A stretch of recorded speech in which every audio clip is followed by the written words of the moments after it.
Bismillahirrahmanirrahim. Assalamualaikum warahmatullahi wabarakatuh. Alhamdulillahirabbil alamin wassalatu wassalamu ala sayyidina asyrafil mursalin wa ala alihi wa sahbihi ajma'in.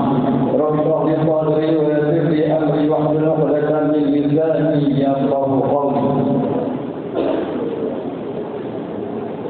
Yang berhormat Encik Zubir bin Ahmad, Speaker Dewan Undangan Negeri Kedah Darul Aman dan Isteri. Yang berhormat Puan Syamsila binti Ziru, selaku Ahli Dewan Undangan Negeri Kawasan Air Hangat. Yang berhormat Encik Ahmad Farid bin Mahmud, Ahli Dewan Undangan Negeri Kawasan Puah.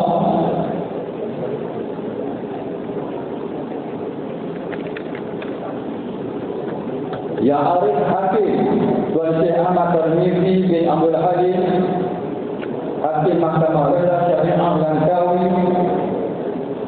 Yang berusaha Sahibul Fadilah Tuan Syekh Luqman bin Haji Ishaq, Pegawai Agama Daerah Langkawi. Yang dihormati Encik Abdul Azim bin Mahmud, Penghulu Mukim Air Hangat. Yang berbahagia Dr. Muhammad Hazmi bin Ismail, Dekan Kuliah Usuluddin Sains Al-Quran dan Bahasa Arab Indonesia. Yang dihormati Ketua Jabatan dan Wakil Ketua Jabatan, Tuan-tuan Imam Seluruh Masjid Daerah Langkawi, Pegawai Masjid serta ahli kebangsaan Masjid Nurul Islam, orang Sungai Hitau, seluruhnya tuan-tuan dan perempuan, hadirin dan hadirat yang dirahmati Allah sekalian.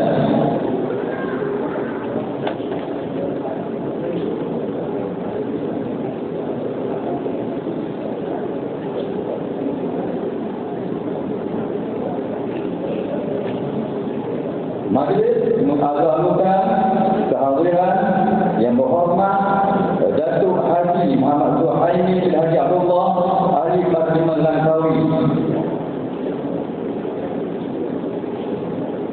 Bagi memberkati perjalanan majlis kita pada malam ini, marilah sama-sama terlebih dahulu kita mulakan dengan bacaan umur kita.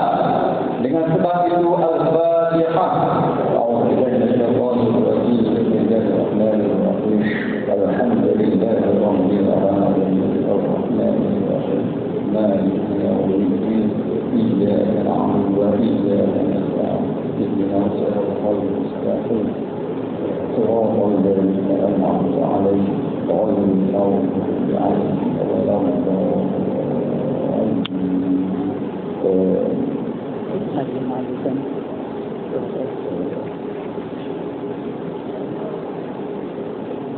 Dan majlis juga mengalu-alukan kehadiran yang berusaha Tuan Muhammad Tubahi bin Abdullah, Pegawai Daerah Langkawi.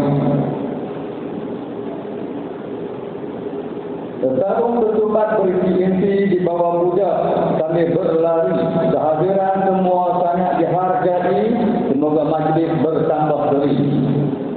Alhamdulillah, pertama-tamanya kesyukuran kita panjatkan kepada Allah Subhanahu wa taala kerana dengan limpah dan izin rahmatnya pada malam yang penuh keberkatan ini kita dikurniakan ruang dan peluang untuk bersama-sama hadir di Masjidul Islam ini bagi menjayakan majlis sambutan Isra dan Mi'raj peringkat daerah Langkawi lebih tahun 2024 masih bersamaan 1445 Hijrah. Anjuran Pejabat Agama Daerah Langkawi dengan kerjasama Masjidul Islam Kampung Sungai Hitau. Majlis merancang setinggi penghargaan kepada pihak pejabat agama daerah Langkawi yang telah sudi memilih Masjidul Islam Kampung Sungai Hitau ini sebagai tuan rumah bagi menjayakan sambutan pada tahun ini.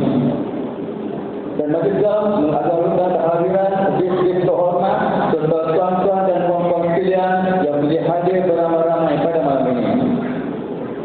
Tuan-tuan dan puan-puan yang dirahmati Allah sekalian, tanpa melengahkan masa, marilah sama-sama kita ikuti dan menumpukan perhatian kita pada ceramah Isra disampaikan oleh yang berbahagia Al-Fadhil Ustaz Dr. Muhammad Hazli bin Ismail.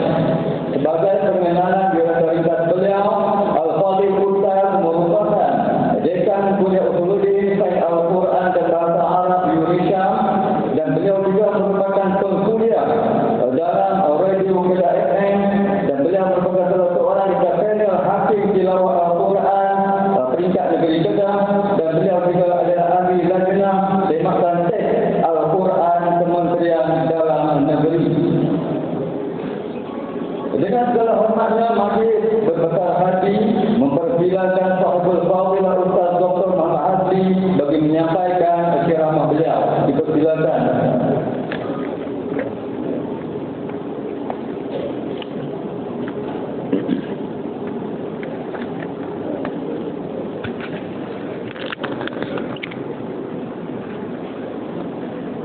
Assalamualaikum warahmatullahi wabarakatuh.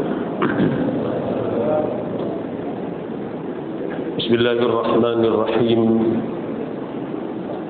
Alhamdulillahi rabbil alamin, wassalatu wassalamu ala asyrafil anbiya'i wal mursalin wa ala alihi wa sahbihi ajma'in. Subhanaka la ilma lana illa ma 'allamtana innaka antal alimul hakim. رب اشرح لي صدري ويسر لي أمري واحلل عقدة من لساني يفقه قولي. اللهم أرنا الحق حقا وارزقنا اتباعه وأرنا الباطل باطلا وارزقنا اجتنابه. أما بعد، قال الله تعالى في كتابه العزيز: أعوذ بالله من الشيطان الرجيم. بسم الله الرحمن الرحيم. سبحان الذي أسرى بعبده ليلا من المسجد الحرام إلى المسجد الأقصى الذي باركنا حوله لنريه من آياتنا إنه هو السميع البصير. صدق الله العظيم. Terima kasih pengurusi majlis kita pada malam ini. Yang berhormat Encik Zubair bin Ahmad, Speaker Dewan Undangan Negeri Kedah Darul Aman serta isteri. Yang berhormat Datuk Haji Muhammad Suhaimi bin Haji Abdullah, Ahli Parlimen Langkawi. Yang berhormat Puan Syamsilah binti Siru, Ahli Dewan Undangan Negeri Air Hangat. Yang berhormat Encik Ahmad Amar Farid bin Mahmud, Ahli Dewan Undangan Negeri Kuah. Yang berusaha Tuan Muhammad Subhi bin Abdullah, Pegawai Daerah Langkawi. Yang Arif Hakim Tuan Syekh Ahmad Tirmizi bin Abdul Halim, Hakim Mahkamah Rendah Syariah Langkawi. Yang berusaha Sahibul Fadilah Tuan Syekh Luqman bin Haji Ishaq, Pegawai Agama Daerah Langkawi. Yang dihormati Encik Abdul Azim bin Mahmud, Penghulu Mukim Air Hangat. Tuan-tuan barisan jawatan kuasa masjid, tuan imam, kepimpinan masyarakat, hadirin hadirat, muslimin muslimat, mudah-mudahan dirahmati Allah Subhanahu wa taala. Pertama-tamanya marilah sama-sama kita panjatkan kesyukuran kehadirat Allah Subhanahu wa taala atas limpah kurnia dan keizinan daripada Allah dapat sama-sama kita menghadirkan diri ke rumah Allah pada malam ini untuk sama-sama kita menunaikan tugas dan juga tanggungjawab kita sebagai hamba kepadanya. Mudah-mudahan keberadaan kita di dalam rumah Allah pada saat dan ketika ini akan sentiasa dirahmati dan diberkati oleh Allah Subhanahu wa taala. Hadirin yang dikasihi sekalian, setiap tahun bila menjelang bulan Rajab, masyarakat kita lebih-lebih lagi lah di utara semenanjung Malaysia ni tak pernah lekang daripada mengadakan majlis-majlis seumpama yang kita buat pada malam ni, dengan tujuan untuk kita memperingati dan kita bercakap berkaitan dengan sirah kehidupan Nabi sallallahu alaihi wasallam Dan secara khususnya kita nak cakap berkaitan dengan peristiwa agung yang berlaku kepada junjungan besar Nabi Muhammad sallallahu alaihi wasallam. Di samping Allah Subhanahu wa taala nak menunjukkan kebesaran-kebesarannya dan kekuasaan-kekuasaannya, peristiwa ini juga menjadi bukti ketinggian kedudukan Nabi sallallahu alaihi wasallam dan kemuliaan serta kelebihan yang Allah beri kepada baginda, yang Allah tak pernah beri kepada mana-mana makhluk selain daripada baginda Nabi sallallahu alaihi wasallam. Peristiwa ini adalah peristiwa Isra dan juga Mi'raj. Isra merujuk perjalanan di bumi, bermula daripada Masjidil Haram menuju ke Masjidil Aqsa. Mi'raj, perjalanan di langit, baginda dibawa naik sehingga bertemu dengan Allah untuk menerima kefarduan salat 5 waktu sebagai kewajipan dalam syariat atau umat Nabi sallallahu alaihi wasallam. Apabila kita menyoroti sejarah, bila kita baca sirah Nabi secara detailnya, maka ulama cerita kepada kita peristiwa ini berlaku sekitar lebih kurang setahun setengah sebelum Nabi hijrah pergi ke Madinah. Makna sekitar umur Nabi 51 ke 52 tahun, lebih kurang lagu itulah. Dan peristiwa ini berlaku setelah Nabi diuji oleh Allah Subhanahu wa taala dengan ujian yang berat. Baginda kehilangan 2 orang insan yang cukup kuat memberi sokongan kepada kerja dakwah Nabi. Sayyidatina Khadijah bintu Khuwailid, isteri Nabi, dan juga bapa saudara Nabi Abu Talib. Ada riwayat kata Khadijah meninggal dulu baru Abu Talib. Ada riwayat kata Abu Talib dulu baru Khadijah. Walau bagaimanapun jarak masa di antara kematian 2 orang insan ini tak jauh, sebulan saja, lebih kurang sebulan.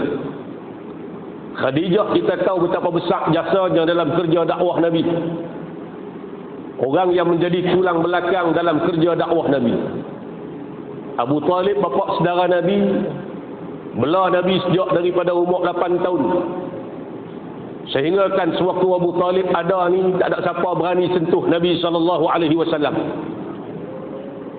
Tapi lepas daripada Abu Talib meninggal dunia, kita baca dalam sirah, Quraisy Mekah meningkatkan penentangan mereka terhadap Nabi.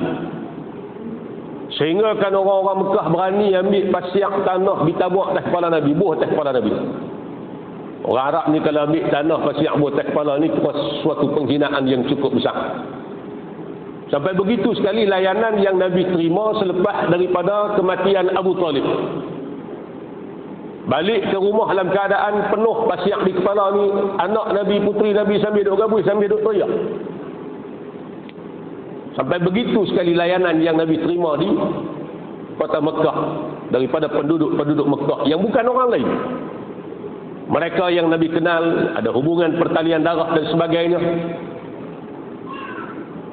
Lepas daripada peristiwa inilah Nabi keluar daripada Mekah berdakwah di Taif, ditemani dengan anak angkat Nabi Zaid bin Harithah. Ini sejarah tuan-tuan. Waktu penting untuk kita belajar sirah Nabi. Jangan tunggu musim maulid, jangan tunggu musim hijrah, jangan tunggu musim Isra Mi'raj, jangan tunggu musim nuzulul Quran baru kita nak cakap pasal Nabi. Kita dah buat ni bagus, teruskan. Cuma tak cukup sekadar itu. Biar kita mengaji sirah ni sejak daripada awal sehingga ke akhir hayat baginda Nabi, terlalu banyak pengajaran dan pedoman yang kita nak jadikan dalam panduan dalam kehidupan kita. Lepas daripada Nabi kehilangan 2 orang insan ini, baginda berdakwah di kota Taif, keluar dengan ditemani oleh Zaid bin Harithah, anak angkat Nabi. Zaid bin Harithah ni asalnya tawanan perang waktu dia budak. Khadijah ambil dia, kemudian beri kepada Nabi. Pernah satu ketika Nabi tukar nama dia Zaid bin Muhammad. Sayang ke Zaid ni. Lepas itu turun perintah daripada Allah, tak boleh nasabkan anak angkat pada pak angkat. Nabi tukar kepada Zaid bin Harithah. Duduk di Taif lebih kurang seminggu dengan harapan dakwah Nabi diterima oleh masyarakat Taif.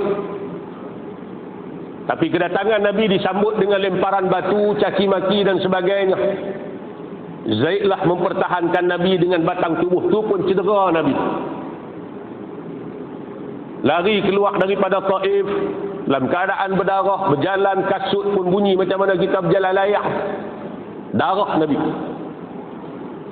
Bersembunyi di satu kebun anggur kepunyaan 2 orang laki-laki.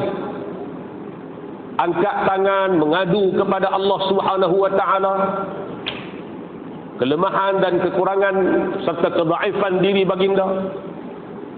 Jibril mari, wahai Muhammad, kalau kamu izinkan sekarang juga aku akan binasakan penduduk Taif ni dengan sebab apa yang telah mereka lakukan terhadap kamu. Nabi kata, jangan wahai Jibril, biarkan aku bersabar dengan mereka. Mudah-mudahan Allah lahirkan zuriat keturunan yang beriman kepada Allah daripada penduduk-penduduk Taif. Tak ada besak kuman pun berasa marah, dendam, kesumat dalam hati Nabi. Sekalipun baginda diperlakukan dengan keadaan sedemikian rupa. Duk sembunyi dalam kebun anggur tu, kalau kita pilih pun ada lagi kesannya kan. Lalu pergi masuk ke kebun anggur, jalan masuk sampai ke dalam, ada satu masjid, Masjid Addas. Sejarah. Tuan kebun anggur tengok Nabi, dia pun tak kenal Nabi. Memanglah Nabi daripada Mekah. Panggil budak dia nama Addas, dia ni Nasrani. Wahai Addas, pergi ambil anggur, berikan kepada laki-laki tersebut. Nabi lah. Addas pun pergi ambil anggur setangkai, beri kepada Nabi. Waktu Nabi nak makan, Nabi baca Bismillah. Addas berasa pelik, dia tanya Nabi, kamu ni bukan orang sini? Nabi kata, ya. Sebab apa? Sebab orang sini tak baca lagu tu bila nak makan. Lalu berlaku dialog di antara Nabi dengan Addas. Nabi tanya, Addas, siapa kamu? Addas kata, aku Addas. Daripada mana kamu? Aku daripada Nainawa. Nainawa, satu kampung di negara Iraq, di Baghdad. Lalu Nabi kata, itu kampung saudara aku Yunus bin Matta, Nabi Allah Yunus. Addas menjadi pelik, macam mana kamu kenal dengan Yunus? Lalu kata Nabi, kami adalah saudara. Dia adalah Rasul yang diutuskan oleh Allah, aku juga Rasul yang diutuskan oleh Allah kepada umat ini. Addas mengucap 2 kalimah syahadah. Inilah satu-satunya manusia yang beriman dalam risalah dakwah Nabi ke Taif. Kita pergi hari ini, masuk lalu ke kebun anggur, jalan pergi sampai ujung tu, ada satu masjid kan, Masjid Addas. Sempena nama dia. Cik je masjid tu, 1/4 daripada masjid ni ikut lebih kurang. Cik pada masjid ni. Sejarah. Bila kita baca sirah, tuan-tuan, kita hayati sirah, kita pergi sana, kita tengok kesan-kesan yang masih ada sampai ke hari ini. Allah, dia lebih memberi kesan pada kita. Betapa susah, sukar, cabaran Nabi nak bawa Islam mai kepada kita supaya kita ni boleh dapat nikmat Islam, agama yang menjadi jaminan keselamatan kita dunia akhirat. Tak ada agama lain. Allah sebut dalam Quran, innad dina indallahi Islam. Sesungguhnya agama yang diterima di sisi Allah satu saja, Islam. Wa man yabtaghi ghayra al-islam dinan falan yuqbala minhu wa huwa fil akhirati minal khasirin. Siapa yang cari lain daripada Islam sebagai agama, sekali-kali Allah takkan terima daripada dia. Dan dia di akhirat termasuk dalam kalangan orang-orang yang rugi, kata Allah Subhanahu wa taala. Habis di situ Nabi jalan balik semula ke Mekah. Dalam perjalanan ni lah Nabi singgah semayang di satu tempat, Nabi baca Quran. Bacaan Nabi didengari oleh sekumpulan jin. Puak-puak jin ni dia pergi cari geng-geng dia yung habis mai mengucap 2 kalimah syahadah, beriman dengan Nabi sallallahu alaihi wasallam. Manusia tak mau terima dakwah Nabi, hanya satu orang daripada kalangan kelompok penduduk Taif, Addas seorang. Allah hantar jin beriman dengan Nabi. Qul uhiya ilayya annahu istama'a nafarun minal jinni faqalu inna sami'na qur'anan 'ajaba yahdi ila ar-rusdi fa amanna bihi wa lan nusyrika bi rabbina ahada. Dan ada ayat lain yang menceritakan tentang peristiwa ini. Balik semula ke Mekah, lepas daripada peristiwa inilah ujian yang bertubi-tubi daripada Allah. Kematian dua orang Islam yang sangat baginda kasih, layanan yang diterima daripada penduduk Taif. Kau nak letak jawatan, tak mau dah, tak mau dah, aku tak mau dah dakwah dah. Tak ada sikit pun sakuman berasa nak putih asa berhenti daripada kerja dakwah untuk menyampaikan Islam pada umat baginda. Bukan senang Nabi nak ubah masyarakat Arab, tuan-tuan, duk sembah berhala, bukan baru. 500 tahun sebelum Nabi dibangkitkan. Buka dalam kitab Sirah An-Nabawiyah, Durusun wa Ibarun, Mustafa Istibai, dia cerita di ujung kitab. 500 tahun sebelum Nabi dibangkitkan bermula penyembahan berhala di kota Mekah. Punca daripada satu orang laki-laki, Amru. Dia duk jaga kebersihan Kaabah, duk cuci Kaabah. Satu ketika dia jatuh sakit. Berubat ni rata dah, segala tok berumur berubat tak lega. Orang abang dia, wahai Amru, kalau kamu nak berubat, ada satu kampung di dalam negara Syam. Di satu ada satu kampung, ada satu telaga, dalam tu orang duk pergi berubat di telaga tu ramai dah lega. Kawan sakit pi berubat, tak tahulah berendam ke bina ayat Allah alam lah, dengan izin Allah lega. Waktu dia duduk di kampung itulah dia tengok masyarakat situ sembah patung. Pertama kali dia tengok. 500 tahun dan 600 tahun sebelum kebangkitan Nabi. Dia tanya penduduk kampung tu ni, mendatang apa? Kan? Orang Kedah kan, semua mendatang. Tengok penceramah main jalan kiri, Ustaz main naik mendatang apa? Takkan naik mendatang pun nak kereta. Tunggu bini lambat sikit, buat mendatang apa lambat kan? Mendatang. Masa kenyang, nak makan binatang apa? Takkan makan binatang semua. Amru tanya dia, binatang apa ni? Dia kurang betul lah, dia tak sebut binatang tu.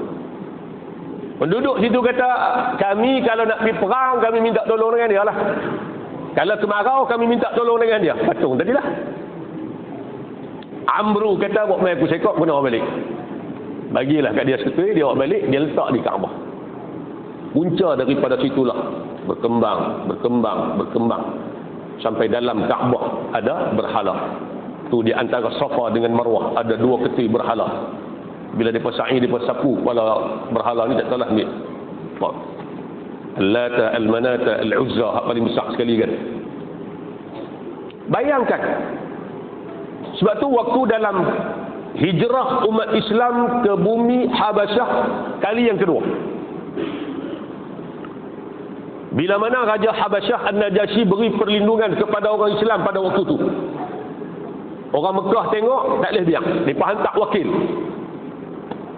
nak pergi pujuk An-Najasyi, suruh hantar balik orang-orang Mekah yang sudah hijrah pergi ke negeri Habasyah tadi.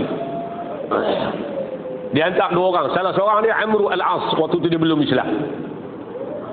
Hantar Amru Al-As untuk pergi pujuk An-Najasyi supaya hantar balik orang-orang Islam yang dah hijrah pergi ke negeri dia. Cuma An-Najasyi ni orang adil, raja yang adil. Dia tak hantar mentah-mentah, dia tanya dulu orang Islam. Ja'far bin Abi Talib, pasal apa yang kamu lari keluar daripada Mekah mai ke negeri aku belah Afrika ni, Ethiopia, Habasyah? Mesti ada pasal. Lalu kata Abu Ja'far, dia kata, kunna ayyuhal malik, kunna qauman ahla jahiliyah, na'budul asnam wa na'kulul mayyitah wa nusi'ul jiwar. Kami ni bangsa jahiliyah, duduk dalam keadaan jahiliyah ni lama dah.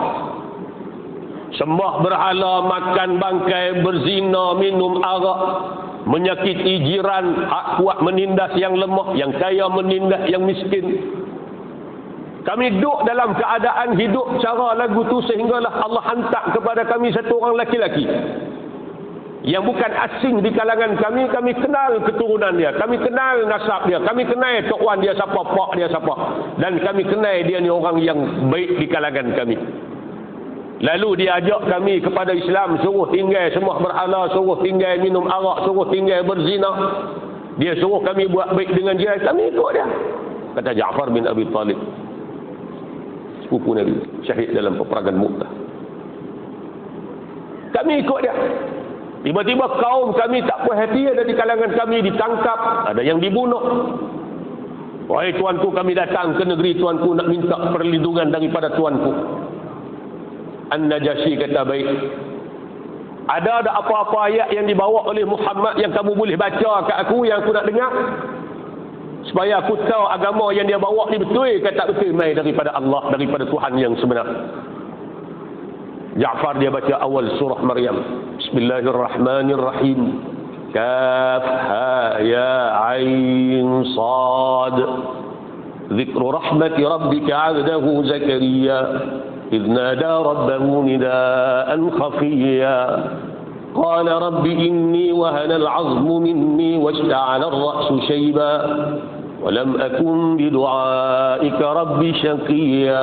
Dibaca petikan awal surah Maryam ni, cerita pasal Maryam, pasal Isa apa ni, yang An-Najasyi memang dah hadam dah cerita ni.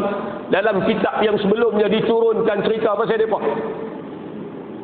Bila Ja'far baca, Abu Ja'far baca surah ni, teriak Abu Ja'far ni, An-Najasyi sampai basah jenggot-jenggot. Dia beralih kepada Amru al-As, waktu tu dia belum Islam. Dia kata, hampa pergi balik. Bawa hadiah ni macam-macam lah. Hampa pergi balik, demi Allah aku tak akan serahkan mereka sama sekali kepada kamu. Ni nak abang Nabi dibangkitkan dalam suasana masyarakat yang lagu tu. Bukan senang nak ubah masyarakat, tuan-tuan. 500-600 tahun duduk dalam keadaan jahiliah. Nak ubah supaya boleh sembah Allah, beriman pada Allah ni. Baginda seorang-seorang dibangkitkan di tengah masyarakat yang telah rosak secara totalnya dari sudut akidah, akhlak dan sebagainya.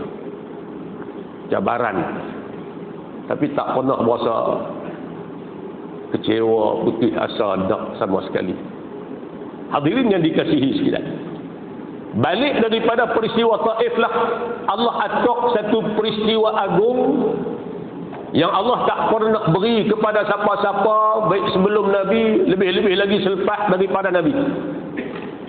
Ulama kata selain daripada Allah nak menunjukkan kekuasaan, kebesaran, kemuliaan Nabi, Isra' Mi'raj ini adalah merupakan satu tasliyah. Tasliyah makna nak menghiburkan hati Nabi yang dalam keadaan kesedihan, duka cita, diuji dengan ujian yang bertimpa-timpa. Allah hantar mari malaikat Jibril, jemput Nabi, bawa Nabi naik, bertemu dengan Allah. Dengan satu tunggangan yang istimewa, dibawa daripada syurga. Burak ni makna daripada kalimah barqun, barq, yakadul barqu yakhfatu absarahum kullama adaa lahum mashaw fihi wa idza azlama alaihim qamu. Al-barq makna kilat. Kilat ni cahaya. Cahaya makna laju. Waktu kita start kereta dalam gelap, buka switch kereta, pak, buka lampu tu, pak, depan tu cerah. Dia pergi dia laju kan. Lepas tu Nabi kata, binatang yang Nabi tunggang pada malam tu selangkah, dia melangkah sejauh mata memandang. Pelik apanya, bukan Nabi berjalan di sendiri. Lepas tu bila kita baca dalam ayat yang menceritakan tentang peristiwa ini, Allah mulakan surah ini, ayat ini dengan kalimah tasbih.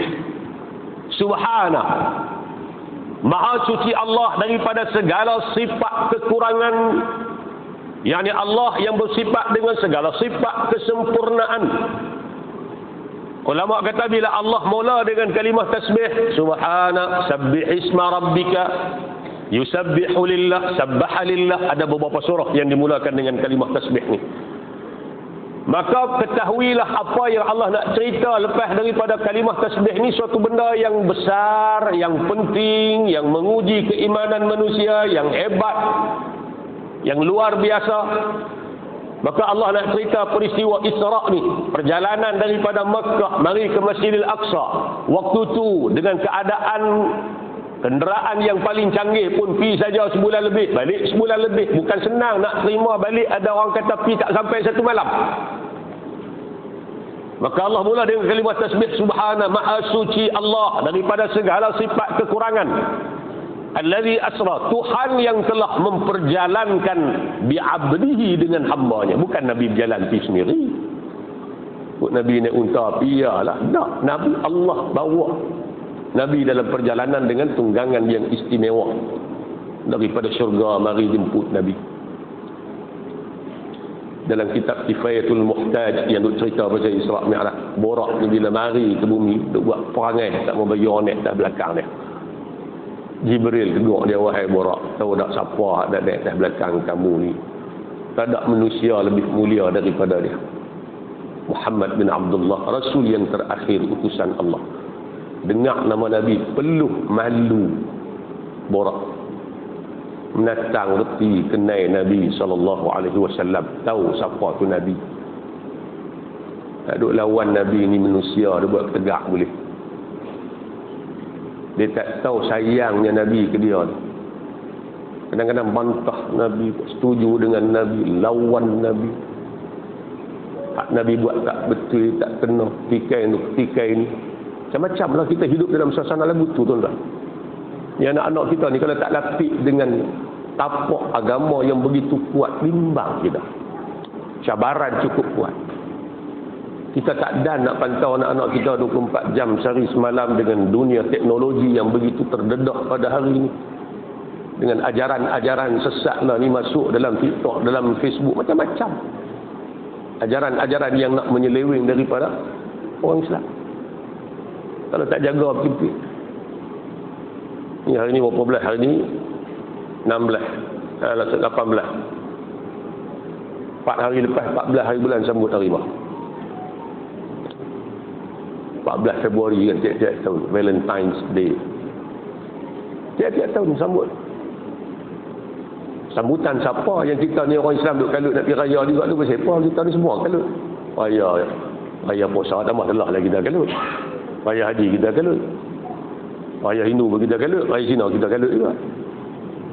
Bukan ada nak pergi mana pun, dia kata ada highway free, biar jom start kita berjalan ni lah. Kalut kita ni. Mai hari Valentine's Day, hari kekasih pun sambut. Tak tahu, tak ketahuan punca. Hari ni hari apa, sambutan siapa, Valentine tu siapa. Baca dalam sejarah Valentine, Saint Valentine, seorang padri besar yang hidup zaman Raja Claudius yang dibunuh, dipancung lehernya kerana mempertahankan anak-anak muda yang ingin berkahwin pada waktu itu. Raja Claudius ni dia nak bagi kuat pertahanan negara, dia tentera, dia kerah budak-budak muda ni suruh jadi askar tentera. Buat-buat ni tak mau dah, pasal dia pun nak nikah apa semua. Dia duk tengok perkahwinan menyebabkan menjadi penghalang, anak-anak muda ni tak mau jadi tentera. Maka diharamkan perkahwinan ketika itu. Saint Valentine yang merupakan padri besar pada waktu itu, dia tak setuju. Dia bantah. Bila anak-anak muda main nak nikah, dia kahwinkan secara rahsia.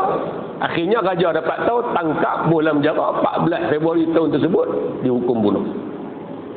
Maka orang-orang Kristian mengadakan sambutan memperingati ikon, lambang kasih sayang dalam agama mereka. Yang kita orang Islam nak sembahyang 5 kali sehari semalam, nak bersambut sama apa sebab? Tak ada kepunca. Bagi ada nilai jati diri dalam hati kita ni supaya kita tak terlibat dengan ritual agama-agama lain. Tak boleh, tak ada tolak ansur. Sebab keterlibatan kita dengan ritual agama lain menyebabkan boleh rosak akidah. Ya, anak-anak kita lebih lagi, anak-anak tak faham tua bersambut juga. Ya. Hadirin yang dikasihi sekalian, Nabi SAW dibawa oleh baginda Nabi dalam perjalanan malam. Banyaklah peristiwa yang diperlihatkan kepada baginda Nabi SAW pada malam tersebut. Cuma mungkin 1-2 benda yang boleh saya petik di sini. Di antara apa yang Allah Subhanahu Wa Taala perlihatkan kepada Nabi, satu kelompok manusia yang bercucuk tanam, bubuh benih sekali, keluar hasil, ambil, keluar lagi ambil, keluar lagi ambil, keluar lagi ambil, tak putus hasil daripada apa yang mereka tanam sekali tadi ni. Siapa dia, wahai Jibril, mereka ni? Jibril kata inilah umat di kalangan umat Tuhan hamba yang dahulunya waktu di dunia banyak melakukan kebajikan, infak, tak sayang harta untuk buat kebajikan pada jalan Allah. Maka Allah balas kebaikan harta yang mereka nafkahkan pada jalan Allah ini dengan balasan berlipat kali ganda. Allah sebut dalam Quran, masalul ladzina yunfiquna amwalahum fi sabilillahi kamathali habbatin anbatat sab'a sanabil. Perumpamaan orang yang menafkahkan harta dia pada jalan Allah seperti satu biji benih yang ditanam, tumbuh satu pokok, keluar 7 tangkai. Tu metafora, perbandingan, analogi yang Allah bawa supaya kita mudah nampak. Kita infak harta pada jalan Allah pada nama apa pun kebaikan yang kita buat, seumpama satu biji benih kita tanam, tumbuh satu pokok, keluar 7 tangkai. Fi kulli sumbulatin mi'atu habbah. Tiap-tiap tangkai pula keluar lagi 100 biji benih. 100 biji. Darat dengan 700. Mana daripada hak satu kita buat kebaikan Allah ganda sampai 700 kali ganda. Wallahu yudha'ifu liman yasha'. Allah ganda lagi lebih pada tu untuk siapa-siapa yang Allah kehendaki. Buat kebajikan bagi banyak-banyak. Kita nak buat masjid besar ni seorang kita tak mampu lah kot. Juta. Tapi orang buat wakaf tunai lah dia. Sekaki RM50, sekaki RM100. Masjid kita tanah kubur kita pun nak penuh dah ni. Kita nak kena beli tanah baru. Dan kawi pula bukan tentu tak tahu tanah lagu nak. Tak dapat tanah pun juta. Buat infak. Sementara kita ada duit ringgit Allah beri pada kita hak lebih. Dan kita masih ada kuasa duk takbir duit kita. Buat. Jangan duk kata tak apalah nanti aku mati nak cucu buat. Tak usah duk harap sangat tuan-tuan ni. Anak-anak ni hak bagus-bagus lah. Kalau tak bagus tu, pak ni baru koma, tak titik pun. Koma baru. Tak ada titik lagi. Mereka tu nampak dah. Duk bedak sama mereka dah. Berelok titik pejam mata ya. Sementara kita masih lagi ada kuasa nak urus duit kita, nak ambil, nak guna untuk apa, buat siap-siap. Infak pada jalan Allah, hak tu hak kita nak makan pun di akhirat nanti. Jangan duk kedekut. Sebab hak kita bagi tu bukan untuk orang-orang tu boleh ambil duit kita, dia guna, tapi hakikatnya balik kat kita. Nabi kata tiap-tiap hari 2 malaikat turun ke bumi. Ada 2 malaikat turun ke bumi. Malaikat pertama berdoa, Allahumma a'ti munfiqan khalafa. Ya Allah, berikan pada orang yang menafkahkan harta dia, yang pemurah ni, yang suka beri sumbangan ni, buat baik ni, khalafa, ganti hak lebih baik daripada hak dia bagi. Tiap-tiap hari malaikat turun doa di bumi. Dia berjalan doa pada Allah, minta tolong bagi kepada orang yang pemurah ni, ganti hak lebih baik daripada hak dia bagi. Kadang-kadang Allah ganti dalam kita bagi duit, dapat duit balik. Kadang-kadang Allah ganti kita bagi duit, Allah bagi sihat tubuh badan, lapang masa, keberkatan dalam hidup. Kalau terang mana pun boleh duk main jejak kaki ke masjid mengaji dan sebagainya. Keberkatan, anak-anak yang dengar cakap soleh, rumah tangga bahagia. Daripada hak kita bagi tadi, malaikat doa ganti hak lebih baik daripada hak dia bagi. Doa malaikat tuan-tuan ni, makhluk yang la ya'sunallaha ma amarahum wa yaf'aluna ma yu'marun, tak bantah Allah, tak pernah derhaka pada Allah. Bukan payah nak dapat derma hari-hari. Itu saya sebut di mana-mana kadang-kadang kan, kita nak suruh anak-anak hafal Quran ni, nak tak mau. Duit kita ada, cari nak angkat, buat nak angkat. Ma'at tahfiz mana hak swasta tu banyak yuran 300 400 bulan. Ada 3-40 orang ambil seorang jadi buat nak angkat kita. Abang kat pihak sekolah tak apalah, yuran dia saya tanggung setiap bulan sampai dia habis mengaji. Tiap bulan kita duk masuk 300. Budak tadi boleh mengaji sampai habis hafal Quran dengan sebab kita duk biaya dia setiap bulan, makan minum dia kita jaga apa semua. Hak ni pun jenuh makan di akhirat tuan-tuan. Tapi itu nak buat tu perlu kepada kesungguhan lah. Duit kita simpan pun pergi ke mana, kadang-kadang tak ada guna, mati orang ni guna. Sementara kita masih ada kuasa buat benda-benda macam ni. Malaikat kedua berdoa, Allahumma a'ti mumsikan talafa. Ya Allah, binasakan harta orang yang kedekut ni. Boleh-boleh ke dia ni tak modah jenis sumbang apa pun tak buat dah untuk kebaikan ni. Nak buat masjid hari Jumaat lalu, masa kata lalu depan dia, dandan pejam mata dia nak. Boleh tak tak boleh lepas, telek. Tak salah nak telek pula. La ilaha illallah. Buhlah RM10 pun tak habis duit kita tu. RM10 sebulan baru 40 tu lah tuan-tuan nak makan di akhirat, hak tu lah tu. Kan? Sebab tu Allah isytihar jual beli. Inna Allah ashtara minal mu'minina amwalahum wa anfusahum bi anna lahumul jannah. Sesungguhnya Allah telah membeli daripada orang-orang beriman ni akan harta mereka dan diri mereka. Harta yang kita sumbang, harta duit ringgit yang kita dapat tu, bila kita infak balik pada jalan Allah, Allah kata aku beli. Bukan saja tu, Allah beli. Sedangkan hak kita dapat tu, dia bagi kat kita semata-mata kurniaan daripada dia. Tiba bila kita buat balik kebaikan pada dia, dia kata aku beli. Bi anna lahumul jannah, yang aku janji keuntungannya adalah syurga. Ulama kata inilah jual beli yang paling mulia, kerana yang menjual itu orang mukmin. Kita.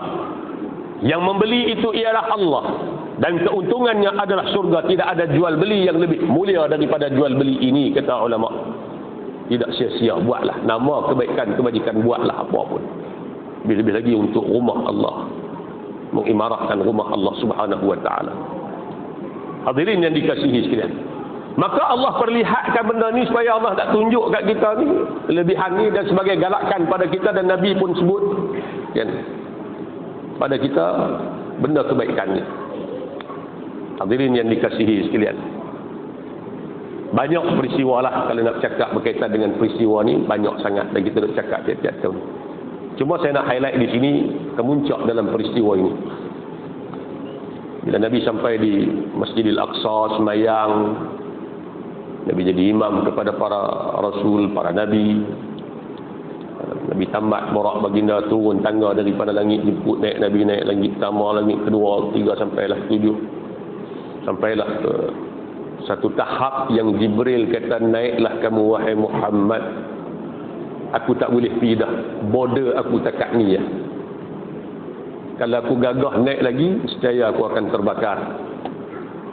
Allah beri suatu pemberian kepada Nabi yang Allah tak beri kepada orang lain. Jibril pun tak boleh melepasi tahap yang diberikan kepada Nabi.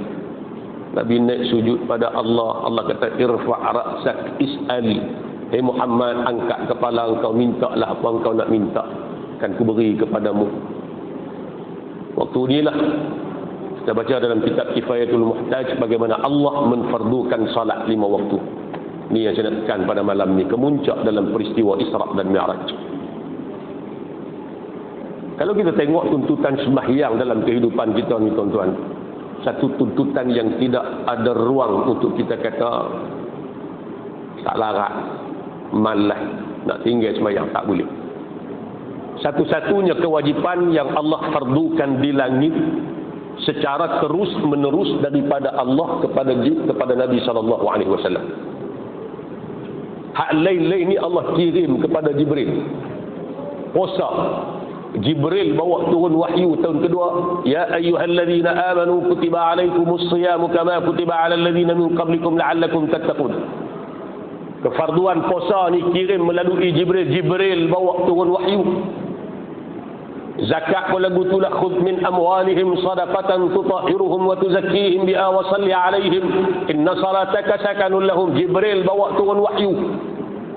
Allah kirim kefarduan zakat melalui perantaraan Jibril. Haji pun lagu tu lah, Jibril bawa turun wahyu, walillahi 'alan nasi hajjul baiti man istata'a ilaihi sabila. Allah kirim kefarduan haji melalui Jibril alaihi salam. Tetapi tidak pada kefarduan salat. Allah terus beri arahan wajib sembahyang ni direct kepada Nabi. Wa inni yawma khalaqtus samawati wal arda faradtu 'alaika wa 'ala ummatika 50 salatan faqum biha anta wa qaumuk. Dan kitab Kifayatul Muhtaj ada sebut, wahai Muhammad, aku sejak daripada aku cipta langit dan bumi lagi,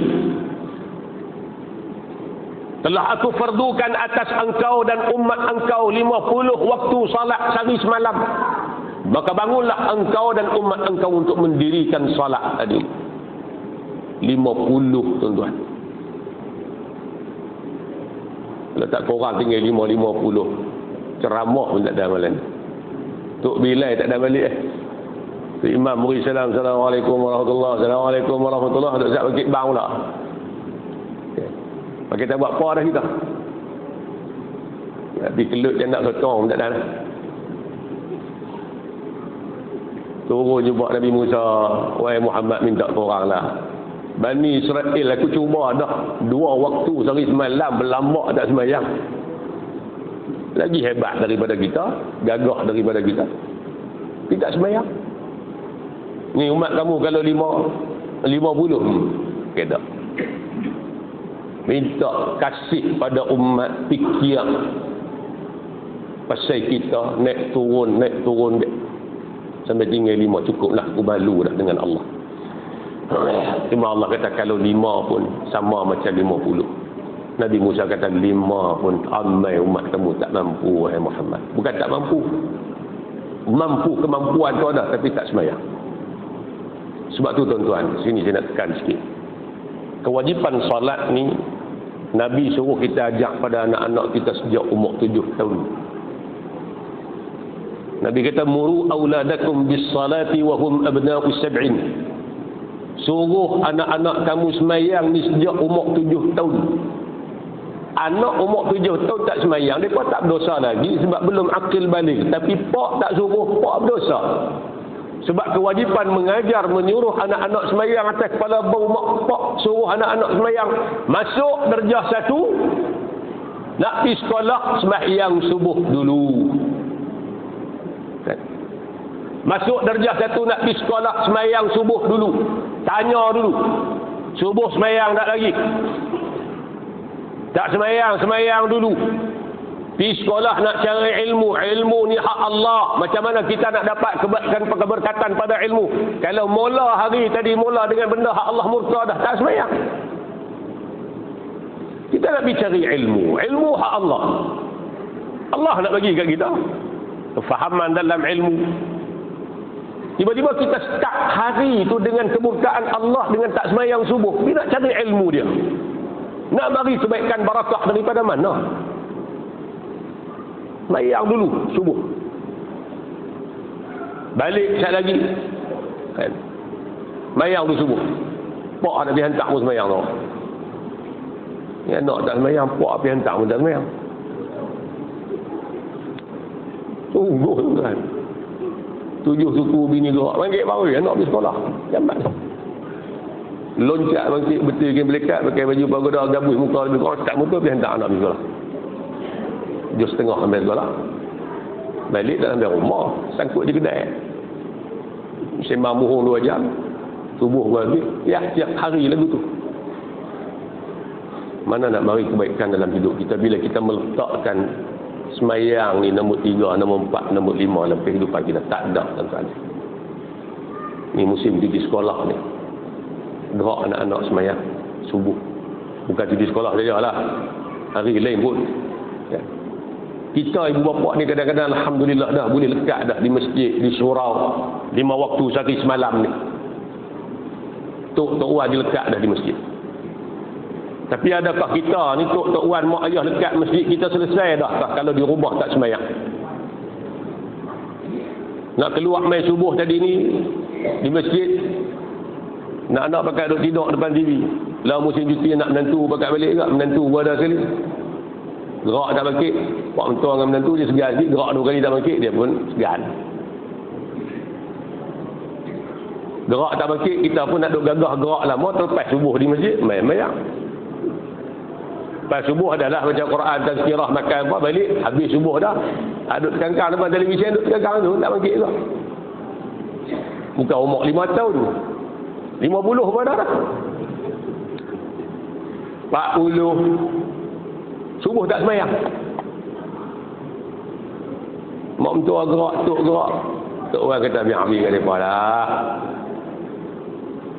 Peltih malam tengok bola dah lah kalah. Lagi dia bangkit, dia qada lah tu. Amri mudahnya kita. Dia qada lah tu. Kita lupa ancaman daripada Allah. Fawailul lil musallin. Neraka wail, kata ulama, wail makna satu lembah dalam api neraka yang sangat panas. Allah kata untuk siapa? Lil musallin, untuk orang hak semayang. Siapa dia? Alladzina hum an salatihim sahun, yang lalai daripada sembahyangnya. Siapa dia? Kata Ibnu Abbas radhiyallahu anhuma, sahabat Nabi, orang yang sembahyang tapi luar daripada waktu sembahyang. Subuh sembahyang tak? Tiap-tiap hari sembahyang subuh. Pukul 9, 8.30, pukul 10. Ikut bangkit lah. Kalau bangkit pukul 12, pukul 12. Tiap-tiap hari sembahyang, tapi lagu tu sembahyang. Hak sembahyang lagu ni pun lekat 5 waktu, tapi luar daripada waktu sembahyang, Allah ancam dengan lembah wail dalam api neraka. Hak tak sembahyang langsung lagu mana? Lebih dahsyat daripada tu. Sebab tu kita sayang anak-anak kita ni, bukan takat bagi makan, beli baju mahal, hantar pergi mengaji, bukan takat tu. Sayang kita kat anak-anak biar sampai selamat di akhirat esok ni. Tanggungjawab kita. Mau cengih sikit. Nak pergi sekolah, semayang lagi. Berat kita. Balik sekolah, habis sekolah rendah, nak pergi kafar. Zahar, semayang lagi. Semayang tu. Habis kafar, minta ayah nak keluar main. Asal apa semayang, tak kira pergi main. Main, lajak, jangan lajak. Maghrib balik. Lepas maghrib jangan duk bagi melewat. Sibuk dengan benda lain. Ambil budak-budak ni ataupun beri pada anak-anak kelas Quran maghrib dengan isyak. Boleh ajak sendiri, ajak. Tak boleh ajak pergi cari mana-mana ustaz dalam kampung, dalam taman. Hantar pergi mengaji. Esok mereka tanya kita umur 30, 40 tak boleh baca Quran pasal apa ni. Dah puak tak peduli kan. Kelas Quran pun tak hantar. Isyak nak tidur, tanya isyak semayang tak lagi. Baru tanya sedia, biar lekat dalam kehidupan anak kita ni. Tahu dah mak aku kalau tak semayang ni tadi. Kita hari ni pun lekat semayang pasal mak pak kita cengeng kita lupa pasal semayang tadi. Rotan, tapi rotan tak nak tibai pun. Sangkut kita tengok pun gerun. Piak di pintu, balik. Tak ada tunggu dah. Kalau nak cengeng sikit pun tak boleh nak-nak. Hari dia bubuh dalam Facebook. Macam anak-anak lah ni. Payah cabaran kita nak didik anak-anak lah. Jaga sembahyang tuan-tuan. Sayyidina Umar radhiyallahu anhu kata, aku ni orang yang menitik beratkan sembahyang. Kerana bagi aku orang yang jaga sembahyang, dia boleh jaga hak lain. Siapa sembahyang dia selesai, dia boleh jaga tanggungjawab dia dengan Allah. Bagi elok hak lain-lain tu kita boleh harap dia. Amanah-amanah lain bak ringgit ke apa, kita boleh harap pasal dia orang jaga sembahyang. Tapi kalau sembahyang pun dia tak jaga hak lain, harap pakai tak boleh harap lah. Pakai tak boleh harap. Inilah satu-satunya kefarduan yang Allah fardukan kepada Nabi secara terus-menerus. Nak buat sembahyang ni tuntutan berat. Yang Nabi kata, awwalu ma yuhasabu bihil abdu yawmal qiyamah as-salah. Mula-mula Allah akan tanya di akhirat, pasal semua kita ni adalah semayang kita ni, bagi selesai. Selesai hak semayang, hak lain-lain tu insya-Allah jadi mudah. Sangkut semayang, hak lain-lain banyak pun, umrah duk pergi tiap tahun pun jadi masalah, sedekah banyak pun jadi masalah, tak lepas pasal semayang, tak lepas. Macam kita lah bawa kereta ada orang blok depan kan. Polis tahan, dia tengok letak dulu kan. Jeli ni kalau letak dulu, oh hidup lagi. Jalan. Yang kita ni kecil pun dah lesen mati dulu lah. Tapi dia tak minta dia tengok retek besar sekali. Jarang kalau retek hidup ni jarang lah dia minta. Cuma jangan buat muka tak lah. Buat relax tak apa. Tapi kalau dia suruh tengok retek mati dulu lah. Dia kata cik pergi tepi sat. Pergi tepi sat tu panjang cerita. Buat lesen. Sekali dia tengok cermin awak gelap, lembut awak kecil sangat, suluh pun tak nampak. Macam-macam dia rawit habis. Hak punca daripada satu tadi.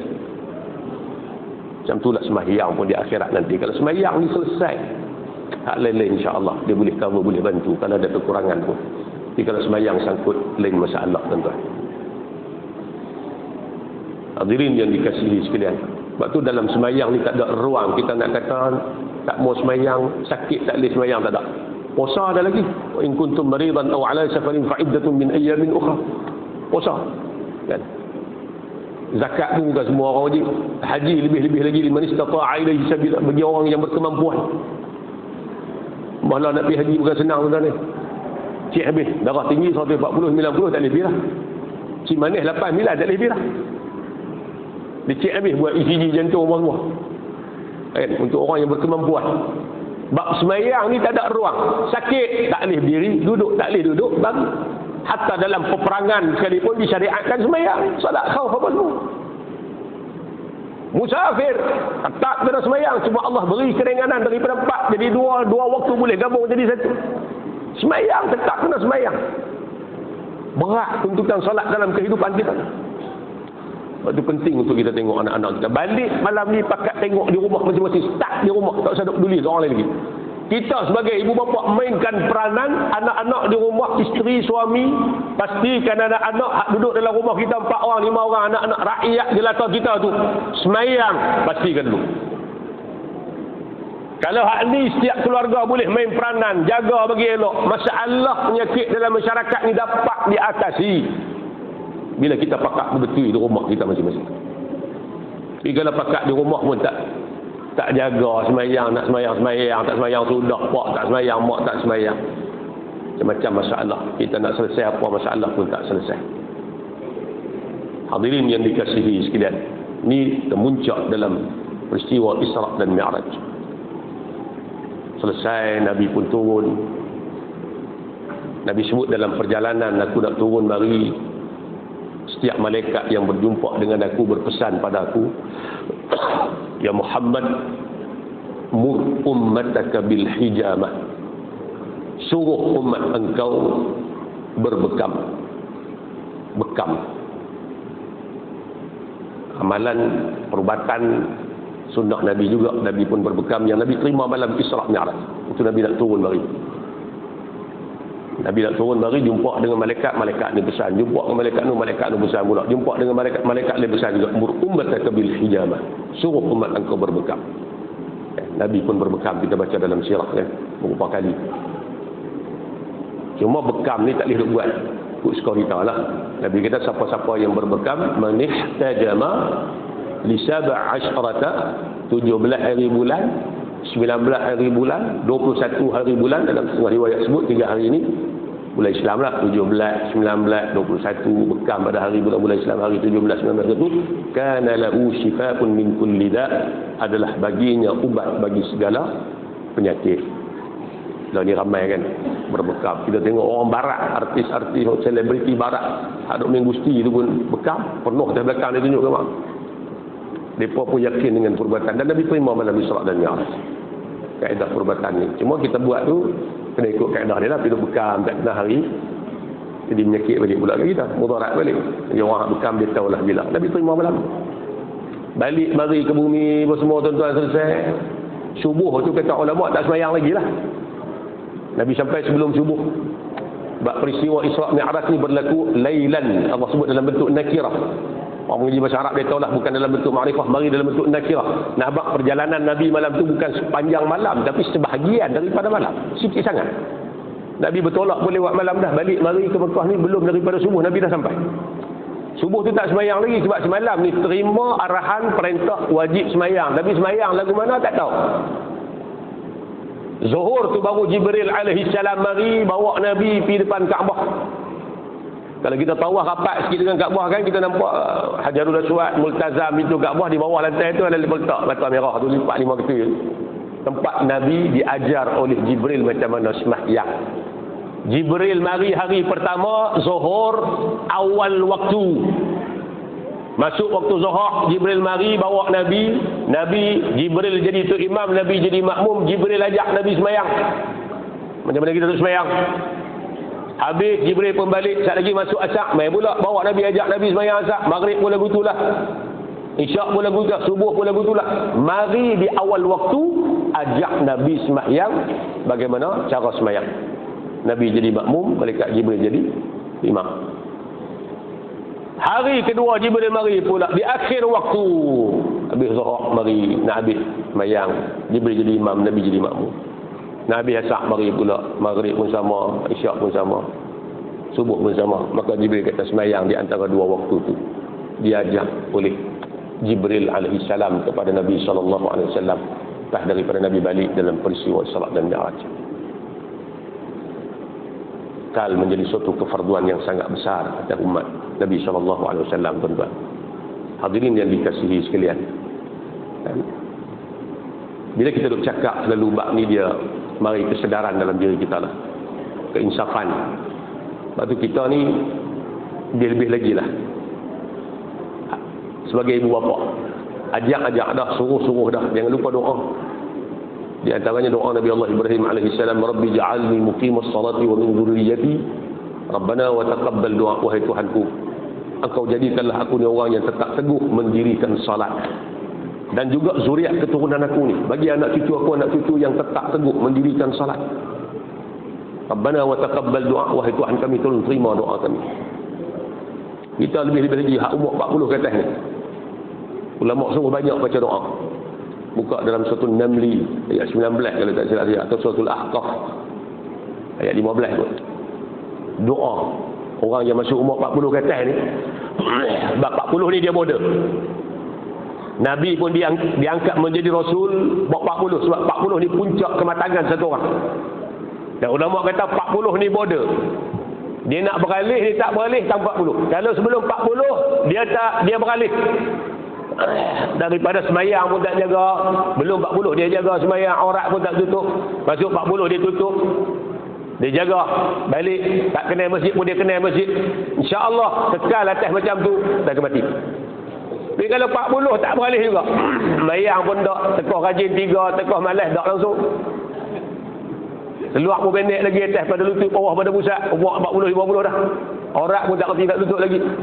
Maka Imam Ghazali sebut dalam kitab dia, bersedialah untuk ke neraka Allah, wa na'udzubillahi min dzalik. Border 40 tahun ni. Tapi kita 40 pun kena buat periksa kesihatan ni, 40. Ulama kata apa? Jangan tinggal doa, Rabbi auzi'ni an ashkura ni'mataka allati an'amta alayya wa ala walidayya wa an a'mala salihan tardah wa aslih li fi dhurriyyati inni tubtu ilaika wa inni minal muslimin. Ada dua ayat ni yang hampir sama dalam Quran. An-Naml 19 kalau tak silap saya. Allah rakamkan doa Nabi Allah Sulaiman, dan dalam surah Al-Ahqaf, Rabbi, wahai Tuhanku, auzi'ni au ij'alni, engkau jadikanlah aku ni, an ashkura ni'mataka allati an'amta alayya wa ala walidayya, jadikan aku ni hamba-Mu yang syukur atas nikmat yang telah engkau beri ke aku ni. 40 ni kita dah boleh kata kita dah capai banyak benda dalam kehidupan kita. Ada anak, ada isteri, ada keluarga, anak-anak pun dah makin berjaya mengaji dan sebagainya. Pekerjaan, gaji pun dah. Maknanya kita dah sampai satu tahap yang stabil dalam kehidupan kita. Tolong bagi aku ni jadi hamba-Mu yang syukur atas nikmat yang telah engkau berikan pada aku dan kepada kedua ibu bapaku. Wa an a'mala salihan tardah, ya Allah, beri padaku kekuatan untuk aku buat amal saleh yang engkau redha. Lebih-lebih lagi bila 40-an ke atas ni. Minta supaya Allah beri kekuatan pada kita boleh semayang, jaga lekat masjid apa semua. Wa aslih li fi dhurriyyati, tolong bagi jadi saleh zuriat anak-anak keturunanku ya Allah. Doa. Suruh dah, marah dah, ajak dah. Doa jangan tinggal daripada mak bapak. Minta anak-anak jadi saleh, taat pada Allah. Inni tubtu ilaika, aku bertaubat pada engkau. Wa inni minal muslimin, aku termasuk dalam kalangan orang yang menyerah diri kepadamu ya Allah. Apa doa ni tuan-tuan, baca. Jangan tinggal. Kadang-kadang kita hari ini dapat kebaikan berkat daripada doa mak ayah kita dulu. Kita berdoa untuk generasi anak cucu kita.